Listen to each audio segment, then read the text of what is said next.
नमस्कार साथियों, जैसा कि हमने एम सेट किया है इस किताब को इस साल के अंत तक 3 बार रिवाइज करने का, तो चलिए उसकी ओर आगे बढ़ते हैं। और आप सबका स्वागत है यूपीएससी मीडियम में। हमारे साथ हमारी इस पहल में जुड़ने के लिए आप सभी का मैं धन्यवाद देती हूँ। दोस्तों, हम यूनिट 1 का पार्ट 1 देख चुके हैं, ये पार्ट 2 है। और जैसा कि आप देखते हैं कि हम यहाँ तक कंप्लीट कर चुके थे। आज हमें ये करना है, ये बहुत छोटा सा है। और दोस्तों, मैं आपको एक और बात बताने वाली हूँ कि इस बुक का ये जो यूनिट 1 है, ये केवल और केवल यूपीएससी सिविल सर्विस के एग्ज़ाम में और बड़े बड़े सरकारी एग्ज़ाम में भी प्रीलिम्स के लायक ही है। और ये जो है ना, ये मतलब ये देखिए 2 चैप्टर कितने अलग एक दूसरे से। ये चैप्टर ये केवल और केवल मेंस के लिए बना है। इसका छोटा छोटा टॉपिक भी अगर आप उठा लेंगे ना, ये जैसे कि ये राष्ट्रवादी उपागम, मैं आपको बताती हूँ ये मेंस में आप डायरेक्ट लिख सकते हैं। मैंने आपको पहले भी बताया वीडियो में, राइट। तो ये चैप्टर हम बहुत अच्छे से पढ़ेंगे। और मैं बताती हूँ, जब मैंने मेंस लिखा था ना, मेरे लिए ये चैप्टर बहुत यूज़ आया था। आप किसी भी यूपीएससी के कैंडिडेट से पूछेंगे ना, वो आपको इस चैप्टर को रट लेने के लिए कहेगा। तो चलिए अब आगे बढ़ते हैं। आज हमारा यूनिट 1 का ये पार्ट 2 है और हम यहाँ शुरुआत करेंगे। देखिए, जो प्रेसिडेंसीज है ना, मैं आपको बताती हूँ कि एक हमने अंग्रेजों के समय का एक मतलब इतिहास रहा है। उसमें अगर आप जानते हो तो पूरे देश को 3 प्रेसिडेंसी में बांट लिया था उन्होंने। बंगाल प्रेसिडेंसी, तो इसको फोर्ट विलियम कहते थे। मैं आपको इन दोनों में पहले ये बंगाल और मद्रास में एक बात बताती हूँ। बंगाल प्रेसिडेंसी इसको फोर्ट विलियम कहा जाता है और मद्रास को सेंट जॉर्ज कहा जाता है। वो ब्रिटिश राजा थे ना, उनके नाम है। उनके नाम पर इन्होंने ये मद्रास वाला एक संत का नाम है, तो इन लोगों ने ना उनके नाम पर किले बनाए थे। जैसे कि मद्रास जो है ना, ये प्रेसिडेंसी, इसमें जो सेंट जॉर्ज है ना, उनका फोर्ट है, फोर्ट सेंट जॉर्ज मतलब किला। आप सोच नहीं सकते, वो सन 1640 के लगभग बना था। सोचिए इन्होंने कितनी पहले हमारे देश पर कब्जा कर लिया था। फिर बाद में उसी के आसपास बस्तियां बसती गई और आज का वो हमारा चेन्नई शहर है। और आप बंगाल, ये जो मद्रास प्रेसिडेंसी का वो फोर्ट सेंट जॉर्ज है ना, सेंट जॉर्ज किला, आप आज भी वहाँ पर जाके विजिट कर सकते हैं चेन्नई में। मतलब आप अंग्रेजों की सत्ता का इससे अनुमान लगा सकते हैं। फिर सबसे इम्पोर्टेंट थी ये बंगाल प्रेसिडेंसी। ये हालांकि बाद में बनी है, ये लगभग 1702 के करीब बनकर कंप्लीट हुई थी। काम इसका 1696 से चालू हो गया था। और इसी के बाद बंगाल की राजनीति में बिल्कुल उथल पुथल आ गई थी। मतलब बंगाल जो है ना, अगर बर्बाद होना शुरू हुआ है तो ये बंगाल प्रेसिडेंसी के टाइम पे, जब वहाँ पर फोर्ट विलियम का निर्माण हुआ। मैं आपको बताती हूँ, अंग्रेजों ने क्या किया कि नवाब की इजाज़त के बिना वहाँ किलेबंदी चालू कर दी थी।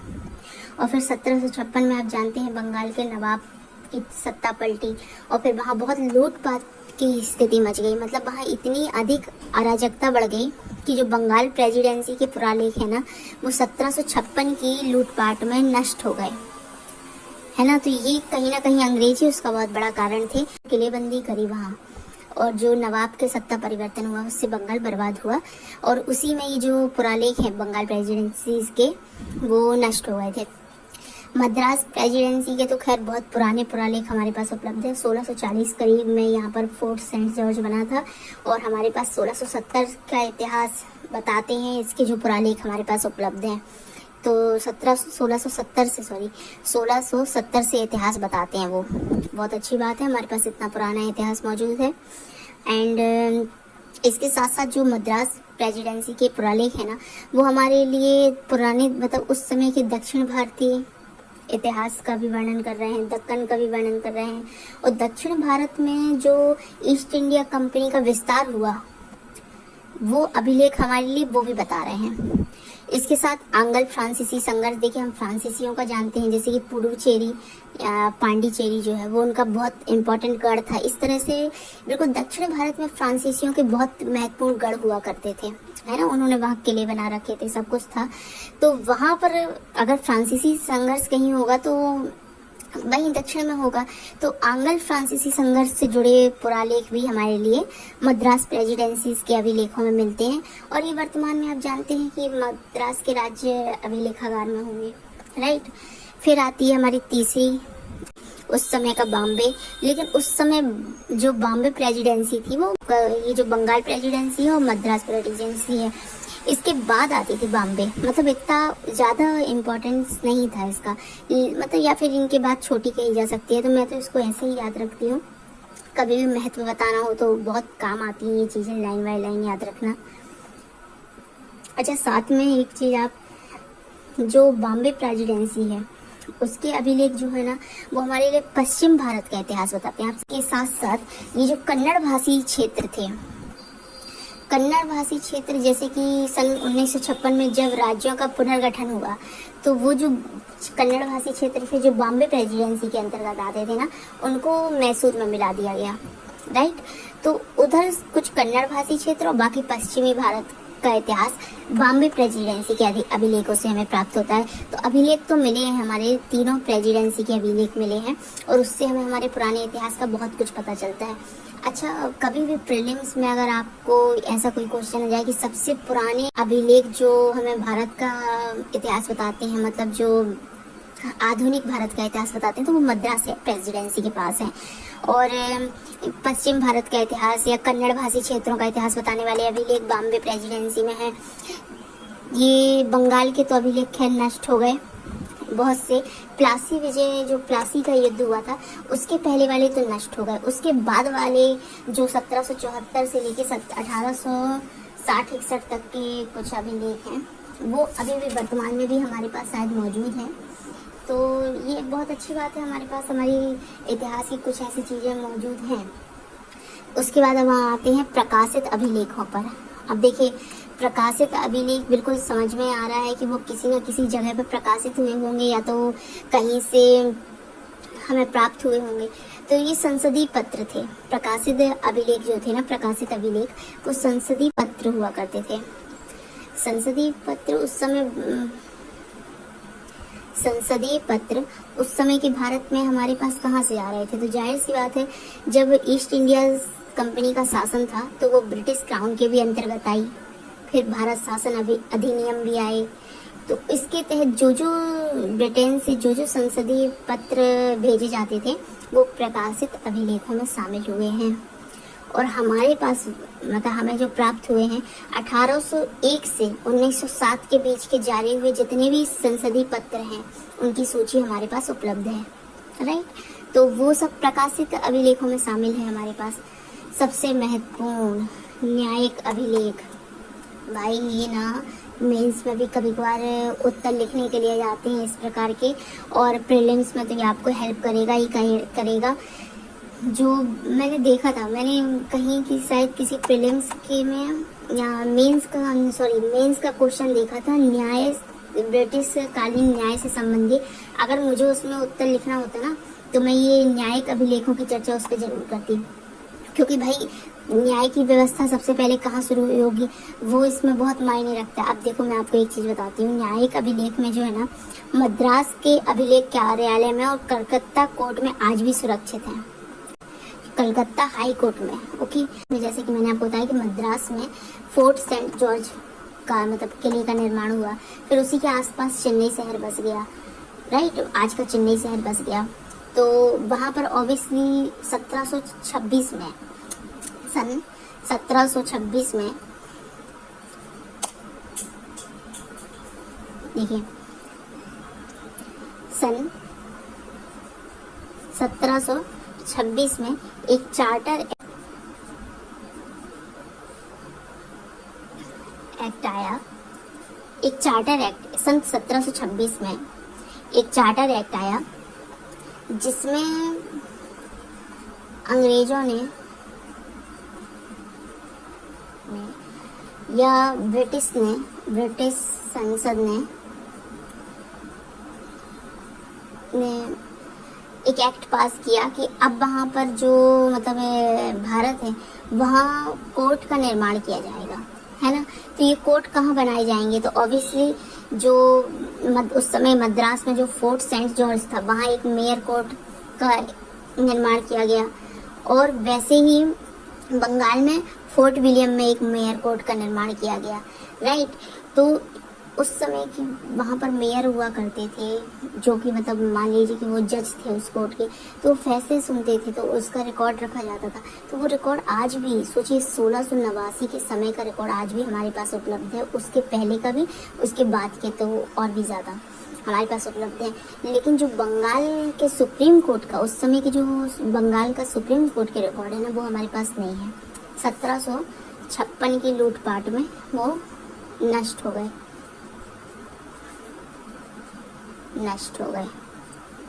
वो नष्ट हो गए थे। लेकिन उसके बाद के, मतलब मान लीजिए कि प्लासी की विजय के बाद के जो न्यायिक अभिलेख हैं फोर्ट विलियम के मेयर कोर्ट के, वो हमारे पास हैं सन 1774 से लेकर 1861 के। ओके, सो ये न्यायिक अभिलेख हो गए। तो यहाँ आकर हमारा ये मतलब कुछ टॉपिक थे। वैसे चैप्टर 1 में बहुत अधिक टॉपिक तो थे नहीं, इसलिए यही कुछ टॉपिक थे, तो वो कंप्लीट हो गए हैं। अब हमारे पास कुछ ही टॉपिक रह गए हैं। देखिए दोस्तों, इसमें न्यायिक अभिलेख तक हो गया। अब मैं आपको एक चीज़ बताती हूँ कि ये जो विदेशी संग्रहालय, ये जो विदेशी संग्रहालयों के पुरालेख सामग्री है ना, इतनी इम्पोर्टेंट नहीं है। आप अगर इस बुक में भी ये पूरा चैप्टर पढ़ लेंगे, मतलब ये टॉपिक पढ़ लेंगे ना, सॉरी, आप यदि इस बुक में भी ये टॉपिक पढ़ लेंगे ना, एंड बिलीव आपको मतलब इसको कभी भी यूपीएससी में तो आपको ये देखने को नहीं मिलेगा। हाँ, एक जानकारी के तौर पर आप इसको अपने माइंड में रख सकते हैं, लेकिन फिर वही बात हो गई कि सब कुछ पढ़ना है। और इंग्लिश मीडियम वाले बस यही एक गलती नहीं करते, एक पेन लेते हैं, कट का निशान लगा देते, ये नहीं पढ़ना, ये नहीं पढ़ना। ये पूरे में बहुत ज़्यादा तो वो केवल ये 2nd नंबर का राज्य वाला, ये 3 प्रेसिडेंसीज का है ना, और थोड़ा बहुत ये न्यायिक अभिलेख वाला पढ़ते, और बस इतना ही। उसके बाद ये समाचार पत्र वाला इम्पोर्टेंट था। इसके अलावा वो कोई 4 चीज़ नहीं पड़ेगा। अच्छा, ये निजी वाले किसी काम के नहीं है ना। किसी भी ब्रिटिश काल के जो देखो गवर्नर आते थे, जनरल आते थे, तो वो यहाँ रह के अपनी मतलब जीवनी लिखते थे, संस्मरण लिखते थे, तो वो निजी पुरालेख में आ जाएंगे, कोई काम के नहीं है। ऐसा पूछता भी नहीं, और अगर ऐसा पूछ लिया तो हम उसी को कहते हैं कि प्रीलिम्स में ऐसे क्वेश्चन आए जो कि नहीं आने चाहिए थे। तो उसके लिए आप सब कुछ नहीं पढ़ सकते, आपके दिमाग में फिट नहीं होगा, फिर वही होता है कन्फ्यूज़न। इससे अच्छा है ऐसा कोई क्वेश्चन है तो छोड़ के आगे बढ़ो, हालांकि आएगा नहीं, बिलीव। फिर साहित्यिक स्रोत, तो वही जीवनी, संस्मरण, यात्रा वृत्तांत, हाँ ये इम्पोर्टेंट है। समाचार पत्र एवं पत्रिकाएं, इसका मैं आपको बताती हूँ। और सृजनात्मक साहित्य में देखिए चित्रकला और मौखिक प्रमाण आते हैं। मौखिक प्रमाण इम्पोर्टेंट नहीं है, क्योंकि इस बुक में ही लिखा है कि मौखिक प्रमाणों का कोई भी विश्वास नहीं किया जा सकता। किंवदंतियां मानते हैं इनको, कहीं सुनी बात है, लेकिन इनको माना नहीं जाता। लेकिन चूंकि जानकारी है तो वो आपको बता देते हैं, है ना। तो ये आप जिन बातों को आप डंके की चोट पे नहीं कह सकते ना, उसको आप कभी भी एग्जाम में उदाहरण भी नहीं दे सकते। और चित्रकला वाला टॉपिक कभी नहीं आया, आधुनिक काल से नहीं आया, राइट। तो अब हमें केवल समाचार पत्र और पत्रिकाएं देखना है। ये कंप्लीट हुआ ये वाला चैप्टर। और मैं आपको कहती हूँ कि इस चैप्टर से मैंने ये इतना शॉर्ट में ये जो लिखा है ना, इसका एक स्क्रीनशॉट ले लेना। इससे आगे इसका कुछ भी मत पढ़ना, इट जस्ट कंप्लीटेड। समाचार पत्र पत्रिका की ओर हम बढ़ते हैं, चलिए। हाँ तो दोस्तों, इस सेकंड स्लाइड का भी आप फोटो ले सकते हैं। देखिए, इससे ज़्यादा नोट्स आपको इस चैप्टर से बनाने की ज़रूरत नहीं है, राइट। ये हमने यहाँ कुछ समाचार पत्रों के नाम दिए हैं उस समय के, और जैसा कि आप देख ही रहे हैं कि ये यूनिट 1 का पार्ट 2 है ना, ये कंप्लीट हो गया इतने में, राइट। ये समाचार पत्र हैं।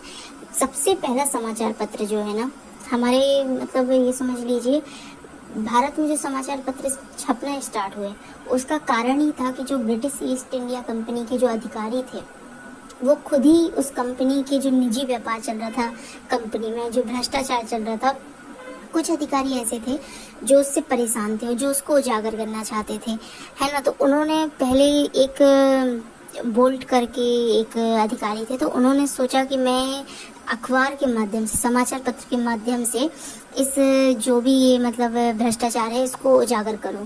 लेकिन सरकारी दबाव और बहुत से मतलब एक्शंस के कारण उनका ये सपना अधूरा रह गया सन 1776 में।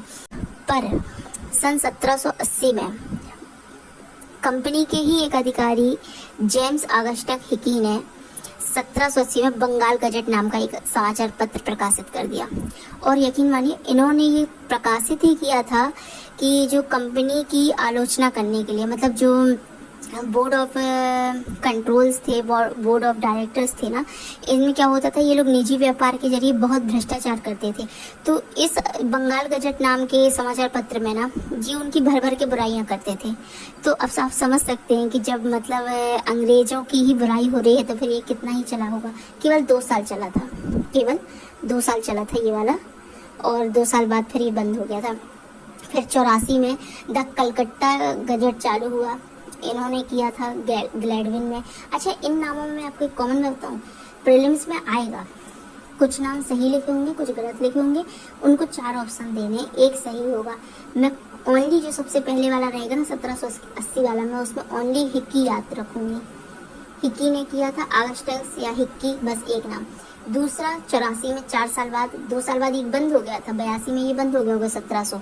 फिर 84 में एक ग्लैडविन नाम के, अब वो फ्रांसिस है कोई है, मेरे को उससे मतलब नहीं है ना, मैं ये याद रखूंगी कि कोई ग्लैडविन नाम का था, उसने चालू किया था द कलकत्ता गजट। अच्छा, कितना आसान है ना, सबसे पहला बंगाल गजट, दूसरा कलकत्ता गजट, तीसरा बंगाल जर्नल, कितना आसान है।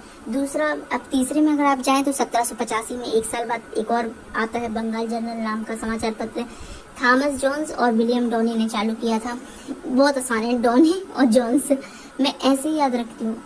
इस तरह की कुछ ट्रिक है ना, ज़रूरी नहीं है कि कोई और आपको बताए, मैं बताऊँ या आप किसी भी आप टीचर से पढ़ाई करें। इतने कोचिंग सेंटर्स हैं, खैर वो तो बेकार होते हैं। मैं सच बताऊँ तो जितना ज़्यादा कोचिंग सेंटर आगे बढ़ रहे हैं, जितना इनकी कमाई हो रही है, वैसे वैसे युवा पीढ़ी और जो एस्पिरेंट हैं उनका रिजल्ट नीचे जा रहा है और वो उतने ही बेरोजगार होते जा रहे हैं। इस बात को जितनी जल्दी आप समझेंगे ना, इनका सब्सक्रिप्शन लेना बंद करेंगे ना, उससे उतनी ज़्यादा आपकी पढ़ाई होगी। बेटा, पढ़ाई ना रात को अंधेरे कमरे में जो एक स्टडी लैंप जला के होती है ना, वो कभी भी किसी भी कोचिंग सेंटर के रूम में नहीं हो पाती। ये चीज़ अगर आप समझ जाएंगे ना, मैं नहीं बोलती, मैं बोलती हूँ आप इंटरव्यू सुनिए। अच्छा, 2018 के टॉपर थे हमारे कनिष्क कटारिया, उनका इलाहाबाद का एक इंटरव्यू है, उसको सुनिएगा, वो इन कोचिंग सेंटर की सच्चाई बताएंगे। अभी की कोई हमारी टॉपर है, हिंदी माध्यम से हैं, और कहाँ तो वो, हाँ, नीति पथ करके एक यूट्यूब चैनल है, उस पर वो इंटरव्यू दे रही थी, मुझे उनका नाम याद नहीं आ रहा। अरे वो बहुत अच्छे रैंक से अभी हिंदी माध्यम से उन्होंने टॉप किया था, वो इसी साल की है या पिछले साल की है। उन्होंने इंटरव्यू दिया था, उन्होंने कहा था कि छोटे शहर के बच्चों को तो कभी भी कोचिंग सेंटर में आना नहीं चाहिए। अच्छा, यूट्यूब चैनल है नीति पथ, उसमें उन्होंने इंटरव्यू दिया, 1 घंटे का इंटरव्यू है। जानकारी इतनी अच्छी दी है, अगर आप सुनेंगे ना, आपको यूपीएससी की हिंदी माध्यम की सच्चाई पता चल जाएगी। यूपीएससी की नहीं, यूपीएससी की कोचिंग्स की, और वो अपना एक्सपीरियंस उसमें बता रही हैं कोचिंग को लेकर, और कैसे कैसे उन्होंने हिंदी माध्यम से तैयारी किया। और बेटा, वो टॉप में आई है, टॉप में यूपीएससी टॉप किया है, IAS है, राइट। तो उनका इंटरव्यू आप सुनिएगा, आपको कोचिंग सेंटर की सच्चाई पता चलेगी। बेटा, ये ट्रिक ना अपने अंदर डेवलप कर लो, नाम याद करने की, कुछ भी किसी भी तरह से किसी टॉपिक को ट्रिक से पढ़ने की। जैसे कि थॉमस जोन्स और डॉनी एक साथ हैं, इन्होंने एक समाचार पत्र प्रकाशित किया था 1785 में, बंगाल जर्नल, बहुत आसान है।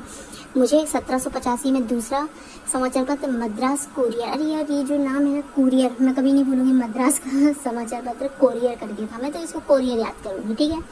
रिचर्ड जॉनसन ने, ठीक है, किसी रिचर्ड ने या किसी जॉनसन ने प्रकाशित किया था, कैसे भूल सकते हैं, मुझे कभी नहीं भूलते, मैं मौखिक बता देती हूँ। अगर आप पूछेंगे ना, ये सारे समाचार पत्र में मौखिक बता देती हूँ कि 80 में बंगाल गजट, 84 में द कलकत्ता गजट आया, फिर 85 में मद्रास कुरियर आया, बंगाल जर्नल आया, उसके उसके बिल्कुल मैं ऐसे 4 साल बाद, अच्छा इनमें मैं ऐसे याद करती हूँ, 80, फिर 4 साल का गैप था, फिर 1 साल का गैप था, और इसी 1 साल में 2 आए थे। एक बंगाल में आया था, एक मद्रास में आया था। बंगाल में जर्नल आया था, मद्रास में कुरियर आया था। मैं बस इतना। अच्छा नाम कितने सेम है? 89 में बॉम्बे हेराल्ड करके, ये बहुत इंटरेस्टिंग है, पता है इसका? बॉम्बे हेराल्ड है ना। अच्छा नाम देखो कितना अच्छा है, एस बर्नर। 1789, और इसी को मतलब 1791 में इसी अखबार का नाम बदल के बॉम्बे गजट कर दिया गया था। बॉम्बे हेराल्ड को बदल के बॉम्बे गजट कर दिया था 1823 में। ये बहुत इम्पोर्टेंट था। Oriental magazine and Calcutta review WT का लेकर आए थे। अच्छा फिर क्या हुआ, 1835 से लेकर 56 तक एक नीति आई, नरम प्रेस नीति। नरम नीति आई थी प्रेस के क्षेत्र में। तो ये जो नरम नीति थी ना प्रेस को लेकर, इसमें बहुत बहुत अधिक समाचार पत्र पत्रिकाएं प्रकाशित हुई, जिसको जो लिखना था दिल खोल के लिखा। भारतवासियों में एक जागरूकता, एक आंदोलन सा आ गया था। ये समझ लिए पत्रिकाओं के क्षेत्र में, समाचार पत्रों के क्षेत्र में, ये जो 1835 से 56 वाली 1835 से 56 वाली जो प्रेस की नरम नीति है ना, सॉरी यहाँ पर प्रेस लिख देती हूँ, प्रेस की नरम नीति है, उसने एक बिल्कुल आंदोलन या एक जागरूकता पैदा कर दी थी लोगों के अंदर, और बहुत समाचार पत्र मतलब इसमें आगे आए। लेकिन फिर आप समझ सकते हैं कि अगर 56 तक थी तो आगे जाके ये नरम नीति खत्म हो गई थी। फिर अंग्रेजों ने कसा होगा कि आप इतनी बुराई हमारी नहीं कर सकते। फिर देखो 19वीं शताब्दी के उत्तरार्ध में इंडियन बहुत सारे समाचार पत्र आए। ये तो चलो, ये देखो कोई ना कोई अंग्रेजी लेकर आ रहा है ना। अब भारतीय लोगों के सुनो, जो 1850 के बाद के उत्तरार्ध अर्थात 1850 के बाद के, तो अब सुनिए जरा क्या होता है। द हिंदू एवं स्वदेशी मित्र, जी सुब्रमण्यम अय्यर करके एक व्यक्ति थे, महान थे। मैंने फिर जब मैंने पढ़ा कि ये द हिंदू क्या ये उसी टाइम का जो हम पढ़ते हैं रोज, ओके। और फिर स्वदेशी मित्र, मैंने जब ये पढ़ा था ना, फिर मैंने इनके बारे में पढ़ा था। और उसके बाद फिर देखिए केसरी और महारट्टा हमारे बाल गंगाधर तिलक जी का, ये कैसे भूल सकते हैं। मैं तो मतलब ये अगर कोई भूल गया ना, मतलब उसने ना तो इतिहास पढ़ा और आधुनिक भारत का इतिहास तो बिल्कुल भी नहीं पढ़ा। केसरी और महाराष्ट्र बाल गंगाधर तिलक जी का समाचार पत्र इन्होंने ये दोनों निकाले थे, इस चीज को याद रखिएगा। अच्छा इसमें होता ना, एक समाचार पत्रों में कौन सी भाषा में प्रकाशित हुए, कभी नहीं। प्रीलिम्स और इवन मेंस कभी नहीं पूछता, भाषा नहीं पूछेगा। पूरे 20 साल के पेपर उठा के देख लो, कभी नहीं पूछा, ठीक है ना, उठा के देख लेना। और जो चीज़ नहीं पूछते ना उनमें समय बर्बाद मत करना। अब चलिए आगे बढ़ते हैं इंडियन अखबार पत्रों की श्रेणी में। सुरेंद्र नाथ बनर्जी ने बंगाली निकाला था। अरे कभी भी आ सकता है, देखो आप ऊपर से नीचे तक देखो, बंगाल बंगाल बंगाल है ना। फिर यहाँ पर भी तो इतने सारे समाचार पत्र हैं और ज़्यादातर बंगाली लोग ही निकाल रहे हैं, राइट। तो ये सुरेंद्र नाथ बनर्जी का बंगाली तो आप भूलिएगा ही नहीं। केवल एक समाचार पत्र का नाम आ जाएगा कि बंगाली करके समाचार पत्र किसने निकाला था। बहुत छोटा सा नाम है और प्रीलिम्स के किसी भी पेपर में देखने को मिल सकता है। आजकल प्रीलिम्स में मैं बताऊँ बहुत बड़े क्वेश्चन देखने को नहीं मिल रहे हैं, और ऐसा भी नहीं है कि क्वेश्चन बहुत कठिन है, नहीं, ये दोनों ही बातें नहीं है। दरअसल क्वेश्चन अनप्रेडिक्टेबल है थोड़े, राइट, लेकिन ये अनप्रिडिक्टेबल नहीं है। अगर आप वर्तमान का, इस साल का भी और 2024 का भी प्रीलिम्स देखेंगे ना, तो एटलीस्ट आपको 20 क्वेश्चन ऐसे मिलेंगे जो कि बहुत छोटे थे। और ये जो 20 क्वेश्चन है ना, ये आपको या तो पॉलिटी से मिलेंगे, हमारी राज्य व्यवस्था से, या तो फिर आपको हिस्ट्री से मिलेंगे, जो कि डुएबल है, बिल्कुल किए जा सकते हैं। तो यही होते हैं छोटे क्वेश्चन, नोट कर लेना। अच्छा शिशिर कुमार घोष ने जो है ना, ये शिशिर कुमार घोष और मोतीलाल घोष दो मित्र थे, इन्होंने निकाला था, मित्र थे, भाई थे, इन्होंने अमृत बाजार पत्रिका निकाली थी। ये मैं कभी नहीं भूलती। अरे कौन भूलेगा, कितना कॉमन नाम है, मतलब कॉमन नहीं है, कितना रेयर नाम है। अमृत बाजार पत्रिका घोष ने निकाली थी। अब मुझे बिल्कुल नहीं पढ़ना है इसमें कि मोतीलाल घोष ने निकाली कि शिशिर कुमार घोष ने निकाली, फिर भी भाई उनके पास कमी तो है नहीं, बंगाल में सरनेम की कमी तो है नहीं, वो 2-4 अलग अलग प्रकार के घूस यहाँ रख देंगे, तो फिर भी मैं सिसर और मोती याद रख लेती हूँ, राइट। और गोपाल गणेश आगरकर ने सुधारक समाचार पत्र निकाला था, पता नहीं मैंने कहाँ पढ़ा था, किसी टेस्ट सीरीज में था या फिर कहीं तो पढ़ा था, सुधारक समाचार पत्र। तो मैंने तो इसका शॉर्ट याद किया था आगरकर, तो मुझे वो आगरकर और सुधारक बिल्कुल याद रहा था, है ना। अच्छा, NN सेन ने इंडियन मिरर अखबार पत्र NN सेन ने निकाला था। अच्छा, दादा भाई नौरोजी ने, ये तो बिल्कुल आपको याद रखने वाली बात है, वॉइस ऑफ इंडिया निकाला था। अच्छा, ये वॉइस ऑफ इंडिया की बहुत अच्छी स्टोरी भी है, ये यहाँ बताने की ज़रूरत नहीं है, मैं बताऊँ, ये आपको मेंस में काम आ जाएगी, क्योंकि दादा भाई नौरोजी से लिखे बहुत से क्वेश्चन आ जाते हैं मेंस में, पुराने पेपर में भी यहाँ आप उठा के पढ़िए, क्योंकि इन्होंने भी बहुत बड़े योगदान दिए हैं। तो ये जो इनका है ना, उनके द्वारा निकाले गए समाचार पत्र, उनके द्वारा लिखी गई किताबें, इनके नाम हमें मालूम होने चाहिए, और ये केवल और केवल आपको आधुनिक भारत के इतिहास में इसी चैप्टर में मिलेंगे, यूनिट 1 के चैप्टर 1 में, वॉइस ऑफ इंडिया। ओके, तो ये याद रखने वाली बात है। इसके अलावा भी दोस्तों, इस स्लाइड के अलावा भी बहुत से समाचार पत्र हैं, तो उनके बारे में मैं आपको बताती हूँ, आप ऐसे ही सुन लीजिए। कुछ समाचार पत्र थे ना, जैसे कि JP वर्मा ने एक एडवोकेट करके समाचार पत्र निकाला था, तो बहुत इम्पोर्टेंट तो नहीं है, पर याद रखो कि एक एडवोकेट करके भी समाचार पत्र निकला था भाई। यहाँ तक कि सन 1885 में, मैं आपको एक बात, आप इसको याद कर लें, मतलब कभी कांग्रेस पार्टी के योगदान या कांग्रेस पार्टी से रिलेटेड कोई क्वेश्चन मेंस में आ गया, तो मेंस में अक्सर कैसे क्वेश्चन पूछे जाते हैं, जैसे कि एक पूछा था ना कि आधुनिक भारत के इतिहास में या स्वतंत्रता में नारियों का योगदान, कुछ ऐसे करके, तो काफ़ी फिलोसफिकल भी है। अगर आपको थोड़ी जानकारी होनी चाहिए किन किन आंदोलन में नारियों ने बढ़ चढ़ के भाग लिया, फिर कुछ औरतों की जानकारी है जैसे सरोजिनी नायडू, और बेहद सारी हैं, आप पढ़ना तो स्टार्ट कीजिए। और मैं तो कहती हूँ आधुनिक भारत का इतिहास है तो 57 की क्रांति से झांसी की रानी से लेकर बताना शुरू करिए। वैसे ही ये कुछ जानकारियाँ हैं। सन 1885 में भारतीय राष्ट्रीय कांग्रेस की स्थापना हुई या गठन हुआ, तो उसके पता है 75% लोग, लगभग 1/3 लोग किसी न किसी अखबार के संस्थापक थे। मतलब बहुत आश्चर्य की बात नहीं है, लेकिन कहने वाली बात है।